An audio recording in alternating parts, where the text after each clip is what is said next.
Black history, lost, stolen, or strayed.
Never fit in that. Never get in that at all. This is more like it. Now, what's the whitest thing you know? Whiter than the driven snow, whiter than the whites of your eyes? Sugar. Non-integrated, non-black, sweet sugar. But you see, there is a black man in your sugar. His name is Norbert Rillier.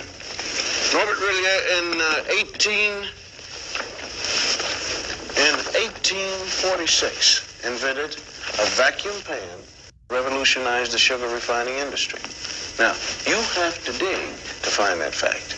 I mean, it's not much history, but it's still history. Now, what do you stand in? In your shoes. Now, there's just you and your shoes, isn't there? Nope. See, there's a black man standing in your Oxfords with you. Sharing your soul and your heel is a man, his name is Jan Ernst Metzelger. And in 1863, this is a drawing by the kids, Metzelger invented the machine that made mass-produced shoes possible. Now, you have to dig around for that fact, too. And again, it's not much history, but it's history.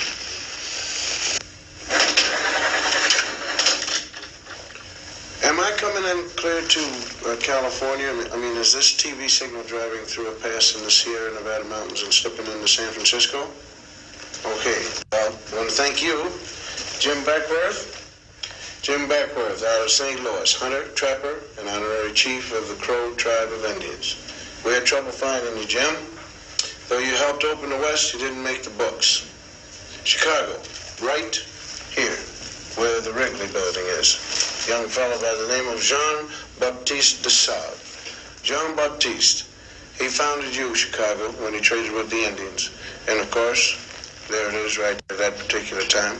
It was called Chicago, or Stinking Onion, by the Indians. And de Sable, he didn't even change the name at all. Now you take the Lewis and Clark expedition here, right in there. You'll find a black man named York, helping to open the West. Those men are trying to wash the black out of York. That's what you might call historically significant, because a lot of people think we ought to wash white, but we ain't gonna, you see. Texas, coming to you, Texas, right down the Chisholm Trail, right here. Right down there with 5,000 black cowboys who never made it to the Hollywood Western. Did you know that? Huh?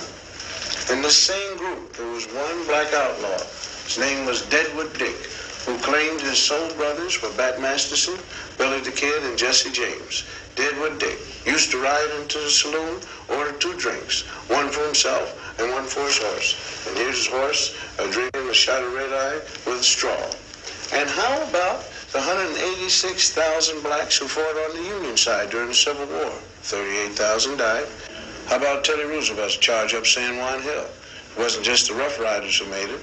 4 black regiments went right up with Teddy. They didn't get lost going up the hill. They got lost in the history books. How about the North Pole? Snow White? Well, the first man there was black, Matthew Henson. He spoke Eskimo. And he was Admiral Perry's navigator. And although he made it first to the pole, it never quite made it to the history books. And how about your heart? Can we get there? All right. Daniel Hale Pilgrims first performed open heart surgery successfully. Now, this list could go on forever.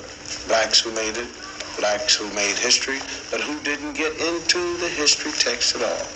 And the strange thing is how little there is about us in the textbooks. Napoleon once said history is a fable agreed upon, and the fable agreed upon up to now is that American history is white on white. But sometimes we did get into the history books. All wrong. Now you take this one. The Growth of the American Republic, 1942 edition. Samuel Eliot Morrison, Henry Steele Commager. Quote, as for. This has to do with slavery. As for Sambo, Professor Morrison. Sambo, Professor Commager. As for Sambo, whose wrongs moved the abolitionists to wrath and tears, there is some reason to believe that he suffered less than any other class in the South from its peculiar institution. Peculiar institution means slavery. Although brought to America by force, the incurably optimistic Negro soon became attached to the country and devoted to his white folks. Unquote. Those lines were written by two Pulitzer Prize-winning white Northern professors.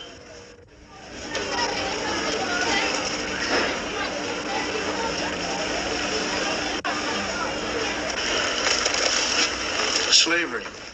That's the place everybody likes to start Negro history.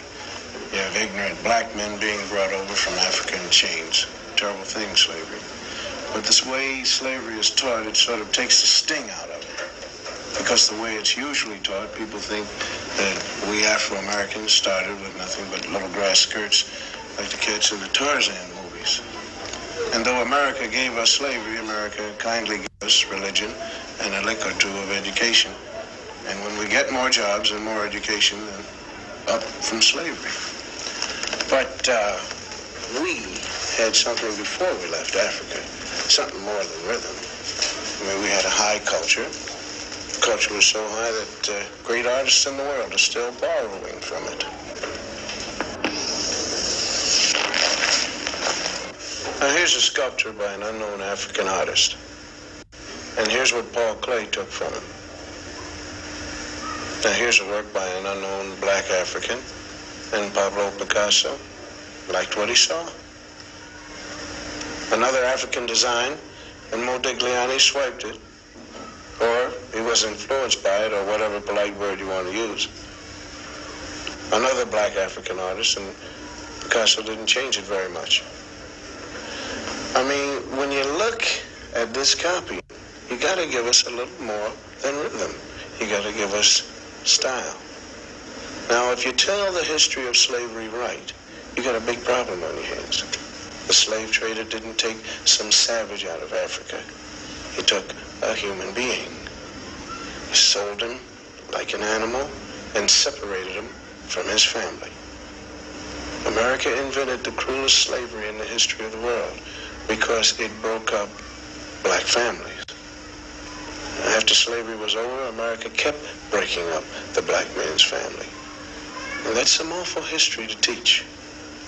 Now, if you want to look history right straight in the eye, you're going to get a black eye. Because it isn't important whether a few black heroes got lost or stolen or strayed in America's history textbooks. What's important is why they got left out. Now, this country has got a psychological history. There was a master race, there was a slave race. And though there isn't any political slavery anymore, those same old attitudes have hung around. I mean, the burning part of Burn, Baby Burn is right here in this classroom. We want to thank Mrs. Lovely Billups and the whole gang here at the 4th grade for the brilliant and intelligent artwork that they've done here to make this whole broadcast sing. I want you guys to keep pretending that I'm not here. You're doing a great job, and just keep on drawing and reading and writing, doing what you have to do, because I'm going to talk about some other kids. Not you, Mary, John, and Bob. These are kids from other schools. Did you know in some states it used to be against the law to teach blacks to read or write? Nowadays we're getting these integrated schoolrooms, and most people think that if we get enough teaching and enough jobs, everything is going to take care of itself. But there is a scar of history running through kids as young as these. It tears you up if you know how to look at drawings kids make, because kids shouldn't know much about history and anything about discrimination. I mean, nobody hates little black kids, but why do some of them cause so much trouble? And if you ask black and white children to draw themselves, or trees, or houses, some strange things happen. We asked some ordinary white kids from ordinary families to make some drawings for us. Like, well, let's call him John. John's white, and we asked him to draw himself. This is John. This is his house, and this is his tree. Then we asked a black kid, let's call him Ralph, to do the same thing. This is Ralph's drawing of himself. This is his tree. Now, why should two kids of the same age draw so differently? Enter the expert.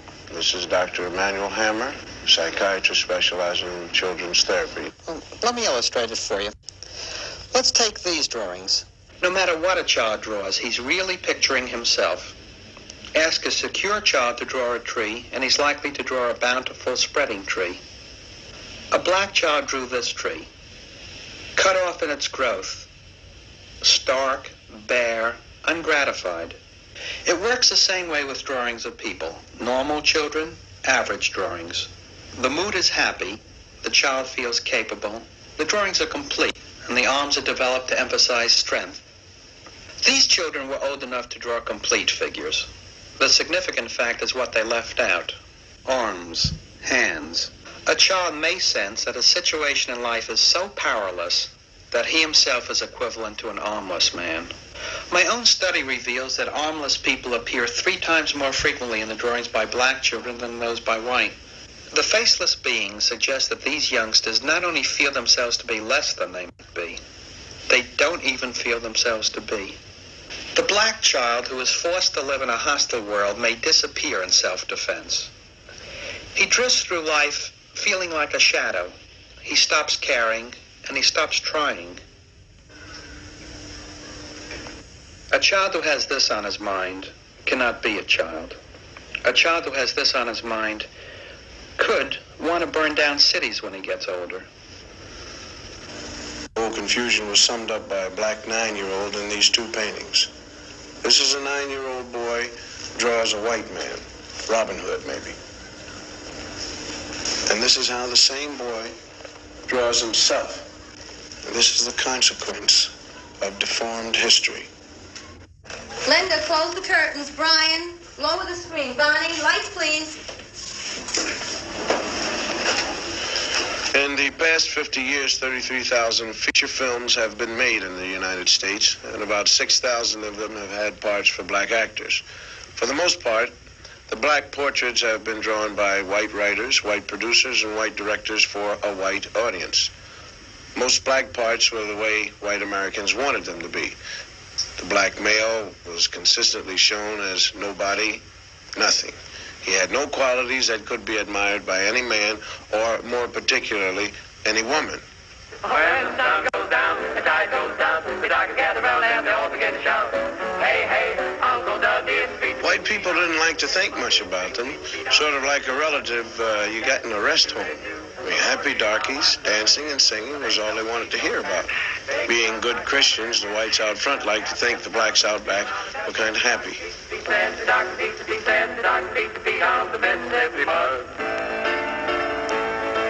Uncle Tom's Cabin was one of the first movies made that tried to say anything about black people. Uncle Tom was changed a little each time it was put on the stage, and all the parts were played by white actors. And by the time they made a movie of it in 1903, Uncle Tom was just the white man's idea of a good nigga. You might say he was what H. Rap Brown ain't. They made this picture 5 times. By the time they finished with it, Mickey Rooney could have played Uncle Tom.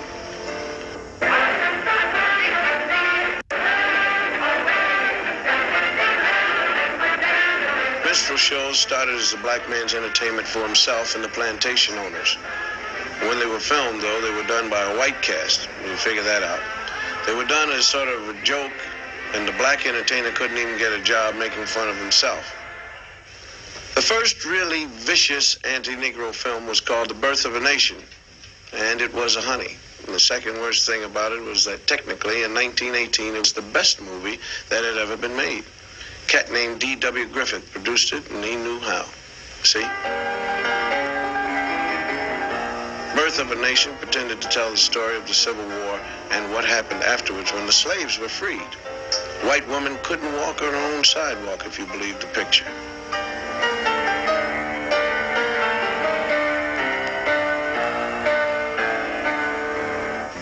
In the South, Negroes got the right to vote. The movie showed black vote collectors refusing to accept white votes, and black people sneaking in extra votes. And if these black bad guys don't look very bad to you, it's probably because they were white actors wearing burnt cork. Negro legislators took over in the South, and in the film they were made to look like apes. And this was the movie version of how it looked in the Southern state legislature.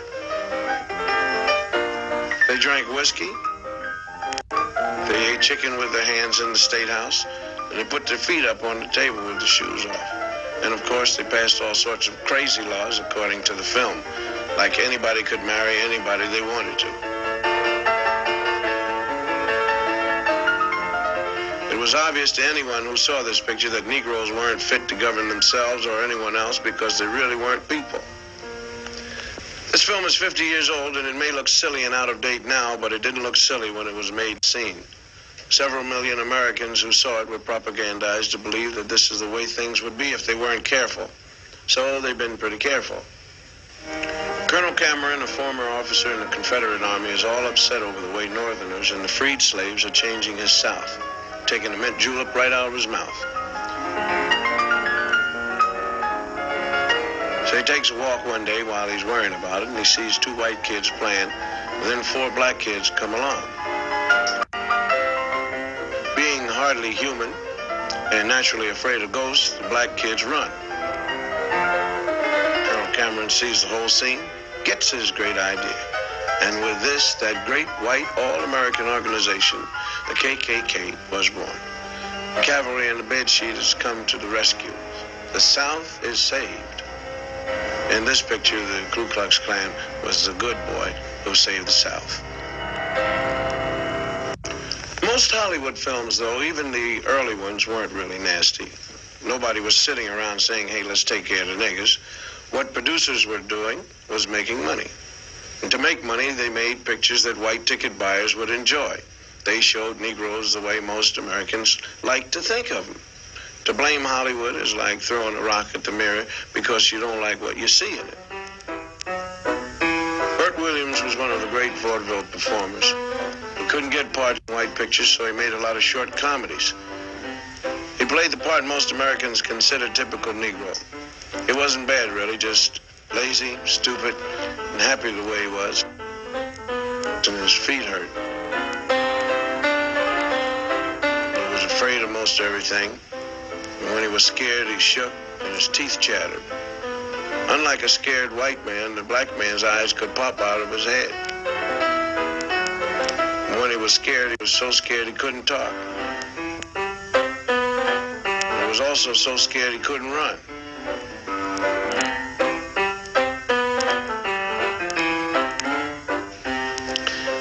Black women, on the other hand, were steady and imperturbable.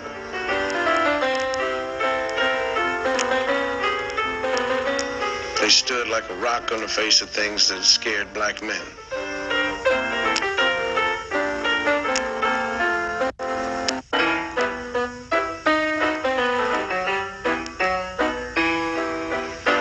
Another strange physical characteristic was when they were really very scared, the guys turned white. When you look back on these old films, the patterns come jumping out at you. The most consistent thing about them was the attack on the black man. He was never even given the privilege of being a man. He was a boy, as in, you know, here, boy. They had a lot of other great qualities besides being cowardly. For instance, they stole chickens.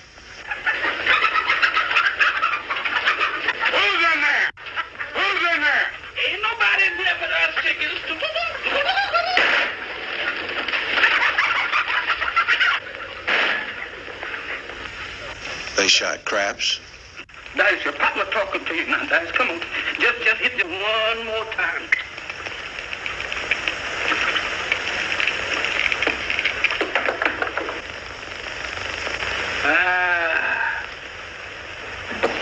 And lions weren't the only thing they were afraid of either. They were afraid of gorillas. Wallace Rose, is that you next to me? Wallace Rose, is that you next to me? Now, come on, Wallace Rose. Now, don't start laughing. Come on, tell me the truth. Is that you next to me? Wallace Rose, please say yes, that's you.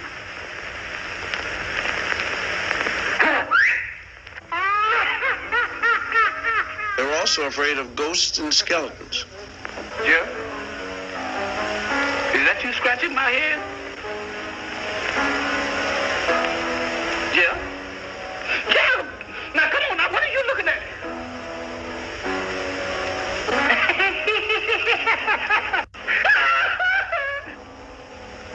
What's your hurry, boys? Even when they were little boys, they had these characteristics. Farina in our gang was the boy.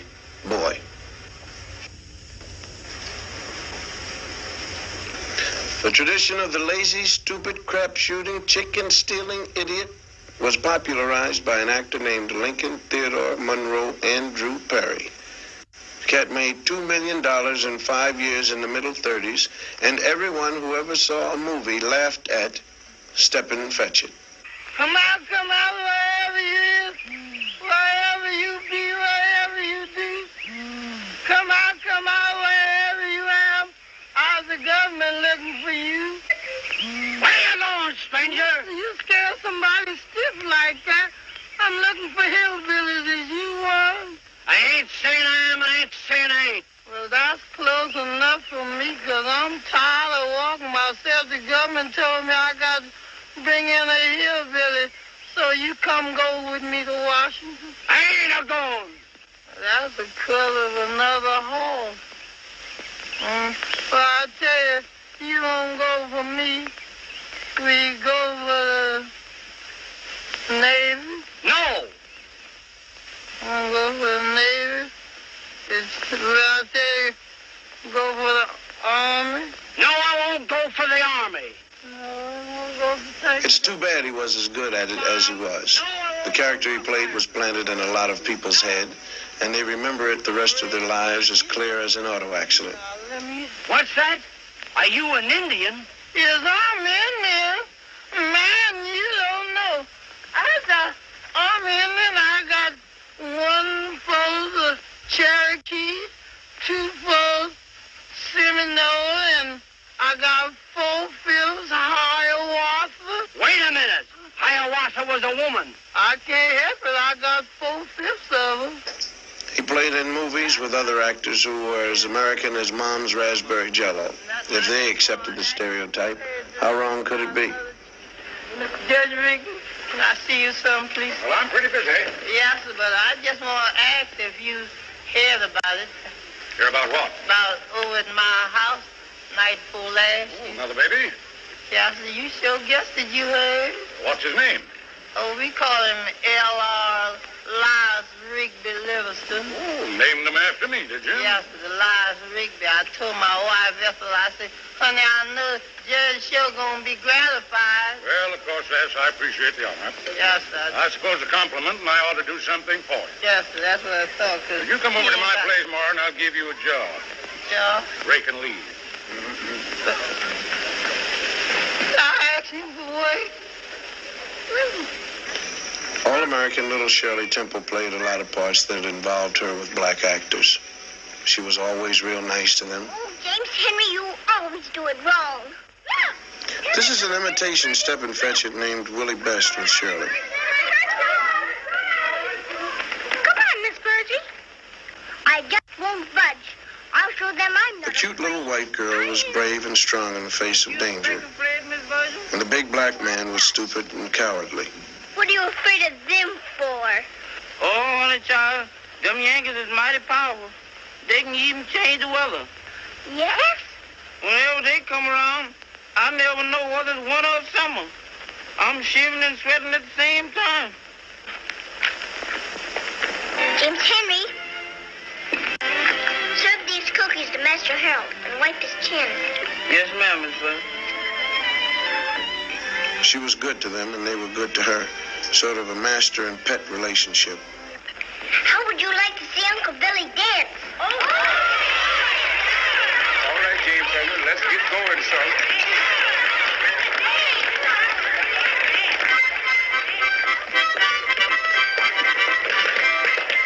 This is Bill Bojangles Robinson, one of the great ones. But if he wanted to work and dance, he had to come into a picture through the servants' entrance.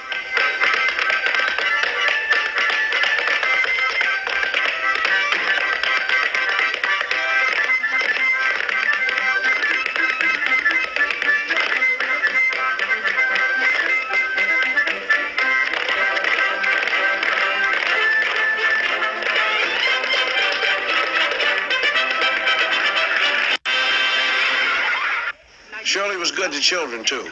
They loved their little mistress, and she treated them real good. Hello, Sally Ann. Hello, Dad. Just like they were equals. Good morning, Sally Ann.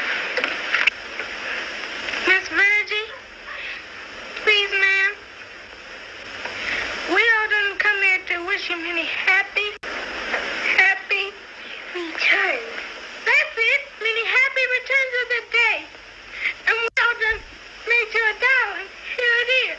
Miss Virgie, there was more I had to say, but Emmy, I forgot it. You said everything, Sally Ann. Don't you worry. This is the very nicest present I got. Thank you ever so much. Yes, indeed, children. It was very thoughtful and sweet. Come now, dear. I'll see you later, and I'll save you some cake. We'll be waiting. I suppose it might have surprised a lot of Hollywood writers and producers to know a scene like that could actually make a lot of people, mostly black, sick to their stomach. This is a lot of fun, isn't it? The newsreels that were shown along with feature films knew a good thing when they saw one. They helped keep all the black cats in their place. Nobody black ever did anything very newsy in a newsreel.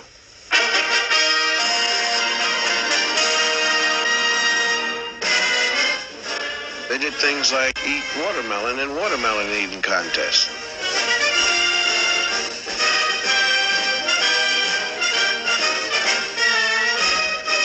Then another favorite for the newsreel cameraman was to film people throwing things at them. Good sport. Some college football publicity man decided this was a good idea. And there were a lot of very funny golf pictures. If you weren't black, they were funny, I guess.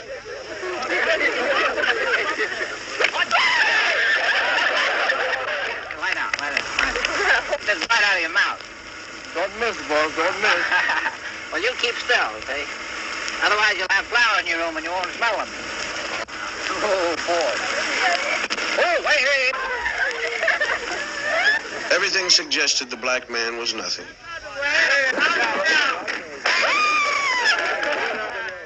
Hollywood adopted a sort of British attitude toward black natives of other countries. They were always sneaking around the bushes, carrying stuff on their head. White men weren't supposed to get caught sweating. Ann Harding played a scene in a picture called Prestige, and it stated the colonial attitude. Don't let it break, Andre. Take to him your race for a wedding gift. The prestige of the white man.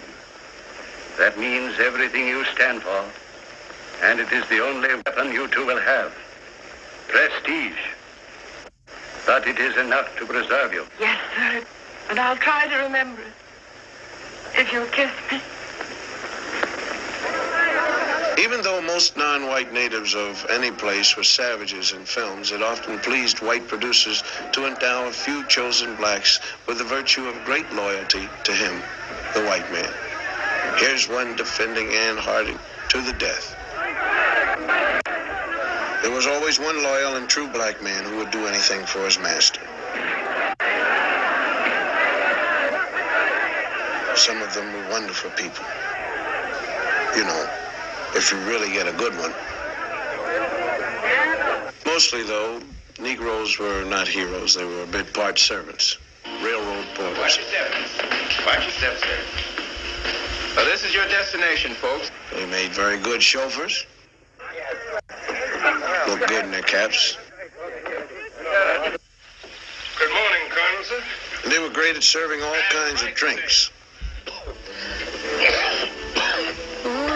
That coffee of yours stays with you like poor relation. What's that you got there? Your sassafras tea. Wherever there was a thirsty master, there were they also.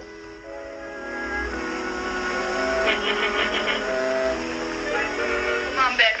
Glad Aunt Jemima. Will you have enough?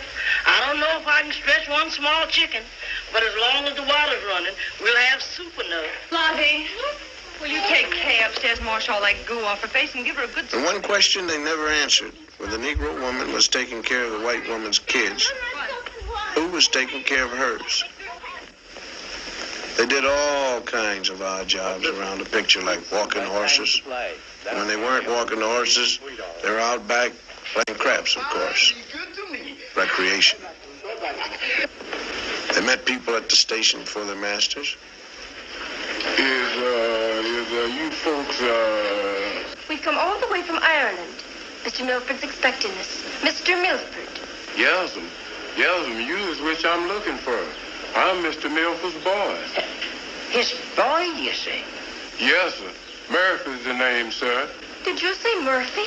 Yes, Mrs. Murphy. They calls me Walking Murphy. Walking Murphy? Yes, sir. Most of us Murphys down here just sit. I walk. They make wonderful servants, all kinds in pictures. Dumb but loyal. Yeah. John, isn't it a beautiful night? I just love parties, don't you? I beg your pardon? Thank you kindly. Yes? Hello? Oh, this is Berrigan residence.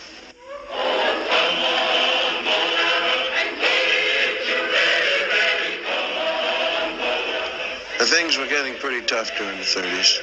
And a good thing for a lot of black actors was that they made a movie called The Green Pastures with, like they say, a cast of thousands. It gave a lot of people work, but it had all the old stereotyped characters. It was clever and funny and all black. But it was a white man's picture. I'm the Indian. Henry, you sure got the prettiest wings. Oh, they just my old ones. Cigar, gentlemen, cigar. Just a bishop. Cigar, gentlemen, cigar. Oh, Lord, the smokehouse is empty. Oh, Lord, let me get them groceries. Oh, Lord, let me see that little six. Well, come on, you gonna feed me or not? Hey! Well, you just a little boy, gambling and sinning, and doing tobacco like you was your own pappy. And you've been drinking Sonny Kick Mammy wine, too. You gamblers ought to be ashamed of yourself leading this boy to sin. Well, he's the best crapshoot in town. You find my mammy, do more than I can. While Hollywood was turning out films, radio came along and decided to get in on it, too. Two white fellows from Chicago invented two black characters they named Amos and Andy. They played their parts on the radio for 30 years. This is them doing their bit. Well, Brother Crawford looks pretty good since he's been here at Palm Springs, don't he? Yeah, looks like his wife done beat him on the... When radio moved over to let television in, Amos and Andy went with it. These two white cats couldn't play Amos and Andy where you could see them, so what they did was they had a black cast. Cast was different, but the stereotypes were the ones the white people had come to know and love. They were shady characters with money. Well, I got the books right here, and they're open to each and every brother complete inspection. Get your hand off of that thing there. So you want to see the financial books, huh? Yeah. Well, there he is. There he is. You done see them. The meeting adjourned. They were still slow and lazy. Are you sure they're not here? Oh, yes, they told me so themselves. Have them report to our office right away. I sure tell them, all right. They had trouble with the English language.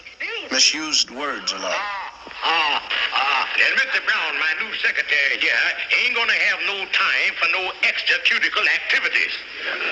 And I'm telling you now, as long as you have that secretary in your office, I'm going to work as a secretary myself. Oh, give me an ultimatum, huh? I'm putting my foot down. They had trouble with women. And it was always the women who were dominant. Come on, Herman. Mostly black actors aren't playing the old stereotypes anymore. There are people who say they're playing a new stereotype. Sidney Poitier is always helping some little old ladies across the street, whether they want to go or not.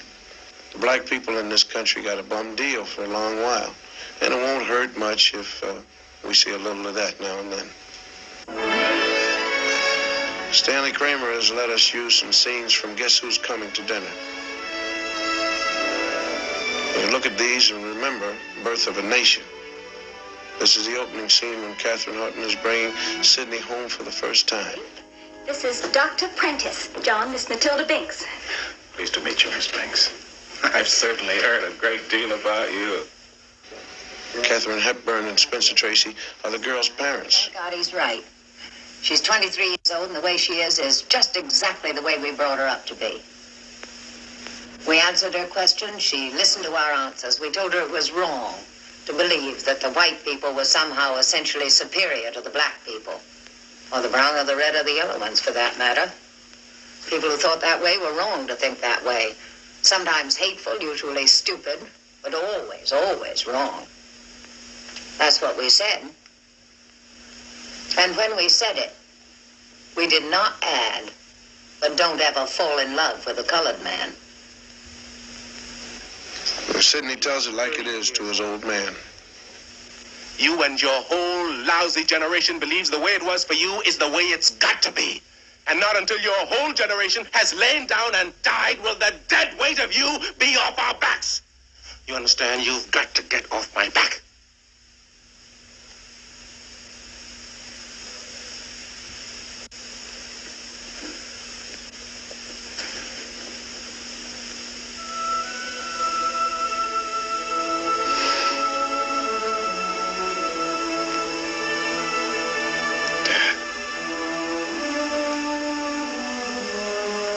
Dad,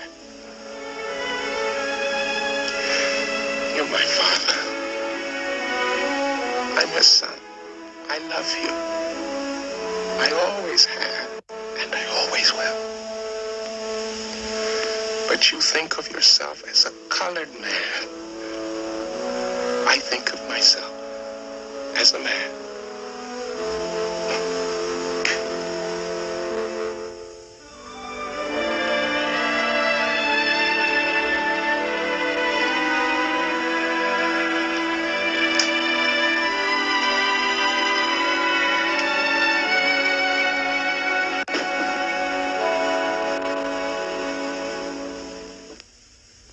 By the time the world of movies and the world of education get into the streets of black America, some strange things happen.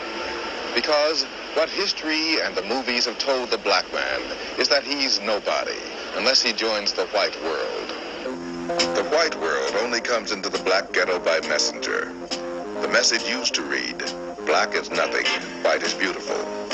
For this reason, a lot of black people have spent their lives trying to be white. For instance, hair. Some people still call straight hair good hair because it looks like white hair. Kinky hair is bad hair. The man on the right is having his hair cut naturally. The man on the left is having a process. What the barber is doing is applying harsh chemicals to his head so he'll have straight hair like all those movie stars have. It's a painful, long job that costs about $6 and has to be looked after every couple of weeks. These days, many young black men find the whole process demeaning. It's going out of fashion, even in the ghetto. It takes pain to become like a white man, and more pain when you know you can't make it.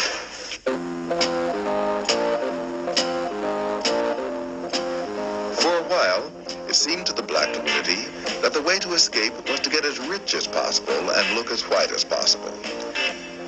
And And as affluence came to some black people, all the lessons of history and all the lessons of the movie seemed to be succeed on the white man's terms. So, the middle-class Negro took the white man's dreams and tried to make them his. Today, many middle-class Negroes have the education and the money to provide themselves with all the white man's dreams but one, universal social acceptability.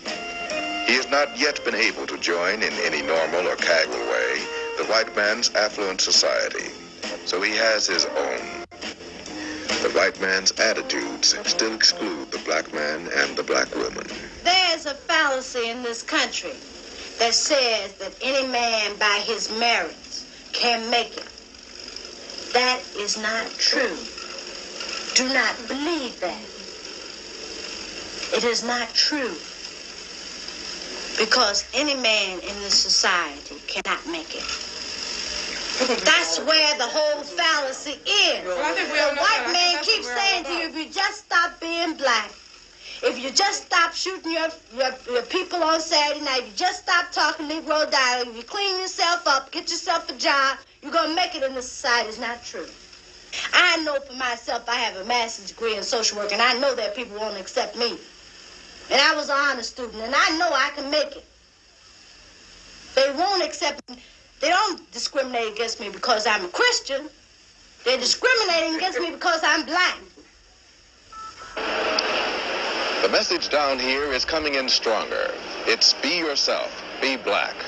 The new generation of black young Americans is asserting itself in a new and possibly disturbing way. Many black Americans are giving up on American society. If you can't wash white, even if you have the money, if you can't wash white because you're basically black, what you do is react, sometimes radically.